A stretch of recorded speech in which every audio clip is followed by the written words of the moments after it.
Air memiliki kerapatan yang lebih besar dibandingkan udara, sehingga hewan lebih sulit bergerak di air daripada di udara.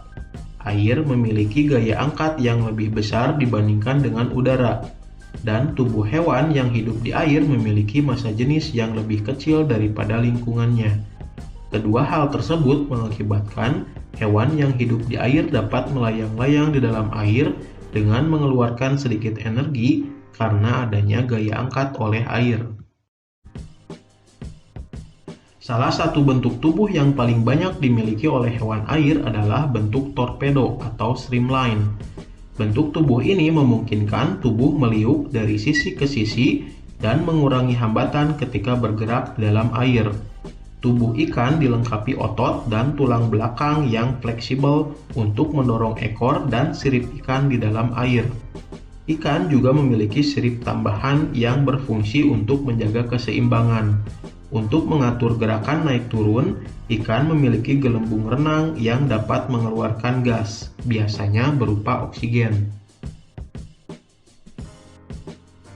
Sebagian besar ikan menggunakan gerakan lateral pada tubuh dan sirip ekornya untuk menghasilkan gaya dorong ke depan. Ada juga yang bergerak menggunakan sirip pasangan dan sirip tengahnya. Ikan yang bergerak dengan sirip pasangan dan sirip tengah cocok untuk hidup di terumbu karang. Tapi jenis ikan ini tidak dapat berenang secepat ikan yang bergerak dengan menggunakan tubuh dan sirip ekornya.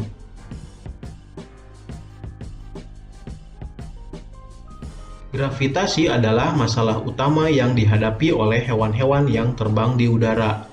Tubuh hewan-hewan tersebut harus memiliki gaya angkat yang besar untuk mengimbangi gaya gravitasi, karena tidak mungkin tubuh hewan memiliki massa jenis yang mendekati massa jenis udara.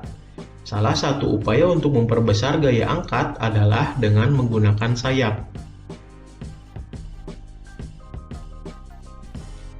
Sayap burung tersusun atas kerangka yang kuat dan ringan, serta otot yang kuat. Sayap burung memiliki bentuk melengkung sehingga udara yang mengalir pada bagian atas sayap lebih cepat daripada bagian bawahnya. Hal ini akan menghasilkan gaya angkat dan gaya dorong yang efektif untuk pergerakan burung. Struktur sayap yang demikian disebut airfoil. Saat sayap dikepakkan, sayap memberikan gaya aksi terhadap udara di bawah sayap, sehingga udara akan mengalir ke bawah. Sesuai dengan hukum ketiga Newton, ketika benda pertama memberikan gaya F aksi pada benda kedua, maka benda kedua akan memberikan gaya F reaksi pada benda pertama. Hal inilah yang membuat burung dapat terangkat ke atas.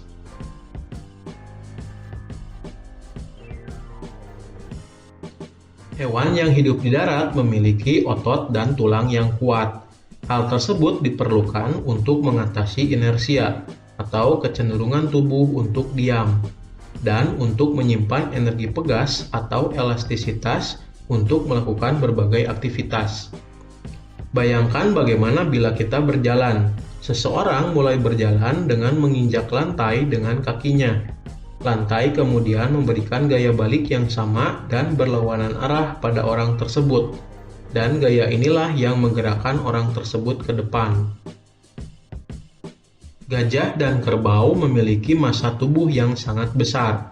Akibatnya, untuk bergerak, gajah dan kerbau harus melawan inersia yang nilainya juga sangat besar.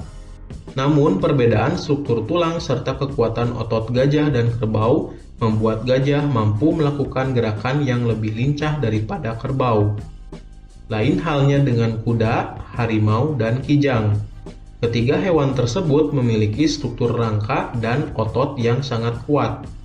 Kijang dan harimau memiliki bentuk kaki yang lebih ramping, sehingga kijang dan harimau mampu menyimpan elastisitas yang tinggi. Hal tersebut mengakibatkan pada saat berlari, kijang dan harimau lebih banyak melompat ke udara dan meluncur di udara.